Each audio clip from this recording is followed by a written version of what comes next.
인생 역전 드라마. 분위기 망친다며 시어머니 쫓아낸 며느리 흙수저 시어머니의 통쾌한 복수 이야기. 지금 시작합니다. 세상에 사람의 삶이란 참 알다가도 모를 일입니다. 칠순을 바라보는 박순자 여사. 그녀는 충남 서산의 베테랑 농부입니다. 흙 냄새 깊이 배인 68년 세월. 그녀의 손은 늘 단단하고 마음은 넉넉했죠. 이맘때면 논두렁이 황금빛으로 물들고요. 잘 말린 고추는 빨갛게 빛을 냅니다. 순자 씨는 평생 이 풍경을 삶의 보람으로 여기며 살아왔습니다. 곁에 남편은 먼저 떠났지만 아들 종수가 수도권에서 번듯하게 자리를 잡아주었기에 외롭지 않았죠. 남편이 남긴 서산의 논밭. 그 땅은 자식들의 몫이라 생각했고요. 장농 깊숙한 곳의 공인중개사 자격증은 혹시 모를 노후를 위한 그녀만의 비상금이었죠. 계획적이고 원칙적인 ISTJ 성향. 순자 여사는 늘 최악을 대비하는 분이었습니다. 어느 날 저녁 땀을 닦으며 마당 평상에 앉았는데 휴대폰이 울립니다. 아들 종수였죠. 엄마, 혹시 서산에 그 땅 요즘 시세가 좀 나오죠? 나중에 세금 문제도 있고 해서요. 돌잔치 얘기 대신 땅 얘기부터 꺼내는 아들. 순자는 그저 대수롭지 않게 웃으며 답합니다. 오냐, 아버지가 물려주신 건데 잘 알아봐야지. 잠시 후 문자 알림음이 울렸습니다. 며느리 이혜나 씨에게 온 메시지였습니다. 흰색 실크 테이블보와 샹들리에가 가득한 호텔 연회장 사진. 그리고 그 아래에 따라온 차가운 문장. 문자에는 이렇게 쓰여 있었습니다. 호텔 컨셉상 인원 제한이 있어요. 어머니는 마음만 보내주세요. 심장이 바지끈 끊어지는 느낌. 컨셉이 어머니의 존재보다 중요하다는 뜻이었겠죠. 고춧가루 냄새, 시골 흙 냄새를 가진 어머니가 호텔의 화려함을 망친다는 의미로 들렸습니다. 그래도 순자는 섭섭함을 애써 삼킵니다. 며칠 뒤 작은 금목걸이와 직접 짠 참기름을 챙겨 서울로 향하는 버스에 몸을 실었죠. 자식들에게 따지기보다 그저 손주의 얼굴이라도 보고 싶었습니다. 그것이 어머니의 마지막 자존심이자 사랑이었으니까요. 창밖으로 황금빛 눈이 빠르게 멀어집니다. 순자의 눈빛은 복잡했습니다. 순자 여사는 아직 알지 못했습니다. 이 방문이 그녀의 남은 삶을 송두리째 바꿀 분노의 씨앗이 될 거라는 것을요. 순자는 서울 아들 내외의 아파트에 먼저 도착했습니다. 현관문을 열자마자 확 퍼지는 낯선 향수 냄새. 며느리 해나는 순자를 보자마자 말했어요. 어머니, 이 냄새 뭐예요? 시골 흙 냄새 좀 빼고 오시지 못해요? 며느리는 코를 막으며 순자의 손에 들린 참기름과 금목걸이 포장을 훑어보았습니다. 요즘엔 이런 건 이미 다 준비되어 있다고요. 순자는 그 차가운 대리석 바닥 위에 꼼짝없이 서 있어야 했습니다. 이 집에서 자신이 환영받지 못하는 불청객임을 깨달았죠. 그날 밤 순자는 한복을 고쳐 입으며 스스로를 다독였습니다. 그래, 손주 얼굴만 보면 된다. 돌잔치 당일. 순자 여사는 정갈한 한복과 함께 친구 꽃집에 부탁한 소담한 국화 꽃바구니를 안고 호텔에 도착했습니다. 혹시나 며느리의 컨셉에 방해될까 싶어서 최대한 조용히 걸었죠. 호텔 로비의 화려함은 서산 시골의 풍경과는 극명하게 달랐습니다. 샹들리에와 번쩍이는 대리석. 순자의 얼굴엔 긴장감이 돌았습니다. 어르신 초대 명단 확인하겠습니다. 검은 정장의 직원이 다가왔습니다. 손주 할미인데 박순자요. 직원은 태블릿을 몇 번 훑더니 고개를 갸웃했습니다. 죄송합니다. 명단에 성함이 없습니다. 순간 순자의 심장이 크게 쿵쾅거리는 듯 했습니다. 머릿속이 혼란스럽고 살짝 어지럽기까지 했습니다. 그때 연회장 복도에서 며느리 해나 씨가 빠른 걸음으로 나왔습니다. 화려한 시폰 원피스 차림이었죠. 며느리는 짜증 섞인 목소리로 말했습니다. 어머니 여기까지 오셨네요. 꽃은 포토존 톤이랑 안 맞아서요. 그리고 시골 분위기 들어오면 사진 다 깨져요. 잠깐 로비에서 대기해 주세요. 며느리는 순자의 손에서 꽃바구니를 뺐듯 직원에게 넘겼고 아들 종수는 로비로 내려와 순자를 잠시 쳐다보았지만 애써 눈을 피하고 다시 연회장으로 올라갔습니다. 순자는 복잡한 마음과 분노인지 모를 마음을 삭히며 로비 소파에 홀로 앉았습니다. 주변에는 아기돌 사진 슬라이드만 번쩍이었습니다. 시계는 11시를 향하고 돌잔치 웃음소리는 멀리서 들려오는데 순자는 그저 자리 없는 할머니였습니다. 순자가 들고 간 꽃바구니는 로비 구석 보관대에 초라하게 놓여 있었습니다. 순자의 머릿속을 맴도는 며느리의 말. 시골 냄새 컨셉 망쳐요. 자존심이 무너지는 건 순식간이었습니다. 연회장 문이 열리고 아들이 활짝 웃으며 손님을 맞이하는 모습. 순자는 더 이상 견딜 수 없었습니다. 조용히 자리에서 일어났죠. 순자는 꽃바구니를 들고 조용히 호텔 로비의 커다란 쓰레기통 앞에 섰습니다. 꽃바구니를 쓰레기통 위에 조심히 올려놓았습니다.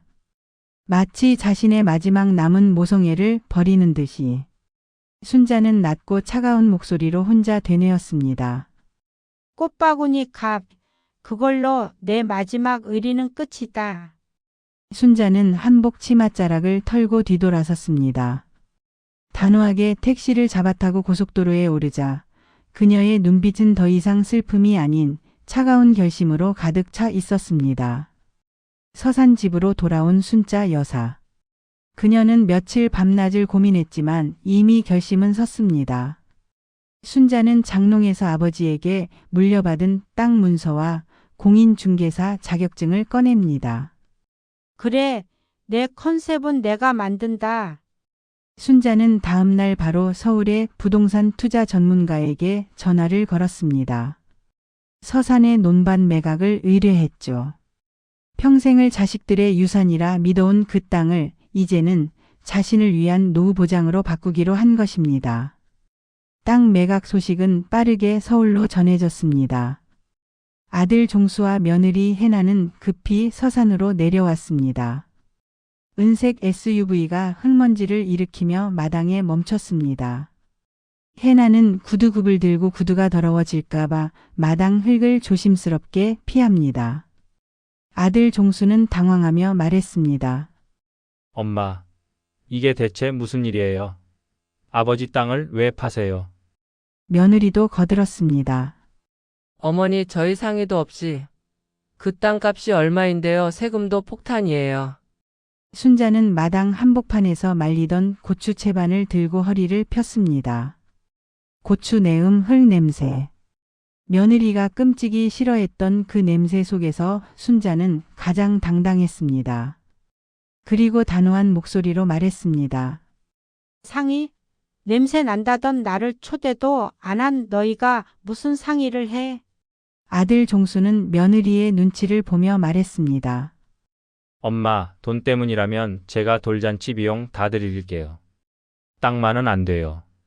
순자는 아들의 말에 비웃듯이 말했습니다. 돌잔치 비용? 하하. 그리곤 순자는 주머니에서 하얀 봉투 하나를 꺼내 며느리 해나의 손에 쥐어주었습니다. 분노를 꾹 눌러 담으며 순자는 며느리에게 말했습니다. 이게 꽃바구니 값이다. 호텔에서 내 꽃 버렸지? 내 마음 버렸지? 네 분위기 깨진다며? 그럼 내 마음도 똑같이 돌려주마. 네 분위기에서 내 땅을 빼라. 나는 노후연금 추가 신청했고 실버타운 입주 상담도 마쳤어. 그 땅 팔아서 갈 거다. 며느리는 얼굴이 하얗게 질렸습니다. 평생 순자에게 상속받을 재산이라 생각했기 때문이죠. 며느리는 울먹이며 말했습니다. 어머니 너무하세요. 부양 의무는요? 부양? 사람 대접 안 해놓고 유산 바라면 안 되지. 유산은 내 노후 보장하고 남으면 그때 생각하마. 순자는 고추알 몇 개를 주워 며느리의 손바닥에 올려놓습니다. 씨 잘 말려 심어라. 열매라도 보게. 이제 서울 가. 길 막힌다. 아들 내외는 먼지를 일으키며 떠났고 순자는 다시 고추 채반을 들었습니다. 평생 남을 위해 살아온 순자에게 이제서야 나를 위해 살 권리가 찾아온 것입니다. 고추 채반을 든 순자의 뒷모습에 석양이 아름답게 비추었습니다. 며칠 후 군청 앞 공증 사무실. 땅 매각을 위한 마지막 절차입니다. 순자 여사는 한복 대신 편안한 회색 바지를 입었습니다. 순자가 공증 서류를 꼼꼼히 살피고 있었습니다. 순간 창밖으로 번쩍이는 검은 SUV가 멈춥니다. 아들 종수와 며느리 해나였습니다. 그들은 오자마자 순자의 팔을 붙잡았습니다. 종수는 울먹이며 말했습니다. 엄마, 제발 파기하세요. 아버지 산소 문제도 있고. 저희 애는요? 해나도 거들었습니다. 변호사랑 상담했어요. 부양 의무 소송하면 어머니도 힘들어요. 순자는 잠시 숨을 고르고 조용히 스마트폰 녹음 파일을 틀었습니다. 작년에 남편이 했던 말이 울려 퍼졌습니다. 남편의 영정 사진과 함께 남편의 목소리가 공증 사무실에 울려 퍼졌습니다. 먼저 간 남편의 따뜻한 목소리였습니다. 순자야, 땅은 팔아서 당신 노후를 위해 쓰기를 바래. 당신 혼자 고생하지 말고. 종수와 해나는 고개를 푹 숙였습니다. 이기심으로 가득 찼던 그들의 마음이 잠시나마 부끄러움을 느꼈겠죠. 공증 변호사가 확인을 요청했습니다. 재산권 분쟁 없으시죠? 증인도 있으신가요? 순자는 밖을 힐긋 보고는 또박또박 대답했습니다. 순자는 단호하게 말했습니다. 네, 증인도 둘이나 있습니다. 말이 끝나자마자 문을 열고 시골 친구 복례 씨와 화순 씨가 고무신 차림으로 들어섭니다. 우리가 순자 말증인 일세. 평생 고생한 거 우리가 다 아니까. 든든한 친구들의 지지. 순자는 변호사가 가리킨 위치에 붉은 인주를 묻혀 도장을 찍었습니다. 도장이 찍히는 꽝. 소리가 천둥처럼 크게 울렸습니다. 오래된 자물쇠가 풀리는 소리. 순자 여사의 노후를 억압하던 족쇄가 풀리는 순간이었습니다. 순자는 계약금을 받은 봉투를 묵직하게 들고 사무실을 나섰습니다. 아들 종수는 그런 순자를 보고 멍하니 말했습니다. 엄마 진심이세요? 진심이다. 내 노후를 너희 체면보다 뒤에 둘 생각 없다. 순자는 곧바로 동해안의 실버타운으로 향하는 버스를 탔습니다. 버스 창밖으로 푸른 바다가 보이기 시작했죠. 푸른 바다가 펼쳐지며 순자 여사의 얼굴에 잔잔한 미소가 떠올랐습니다. 도장을 찍는 순간까지 순자를 불안하게 했던 자식들의 집차. 이제 그 모든 것이 뒤로 밀려났습니다. 내 돈, 내 결정, 나를 위한 새로운 길. 강원도 동해안 해오름 실버타운. 이곳에서 순자 여사의 제2의 인생이 시작되었습니다. 바다가 보이는 깨끗한 방에서 순자는 편안한 옷차림으로 발코니에서 심호흡을 하였습니다. 흙냄새 대신 바닷바람과 미역향이 코끝을 간지럽힙니다. 순자는 매일 아침 해돋이를 보며 산책하고 오후에는 노래교실에서 트로트를 배웠습니다. 무릎 물리치료도 받고 라운지에서 친구들과 화투 대신 커피 잔을 부딪히며 웃었죠. 자식 눈치 안 보고 웃으니 칠순이 되어서야 진짜 사는 것 같았네. 며칠 후 순자는 자신의 경험을 글로 풀어냈습니다. 제목은 돌잔치 초대 못 받은 할머니. 수기 공모전 시상식. 순자가 대상을 받고 활짝 웃으며 상패를 들어 올립니다. 심사평에는 이렇게 적혀 있었습니다. 자존심을 지키며 자립한 노년의 삶. 현실적이고 통쾌하다. 이때 휴대폰에 문자가 쌓입니다. 며느리 해나에게서 온 것이었죠. 어머니, 저희 대출이자 때문에 힘들었어요. 죄송했어요. 한 번만 만나주세요.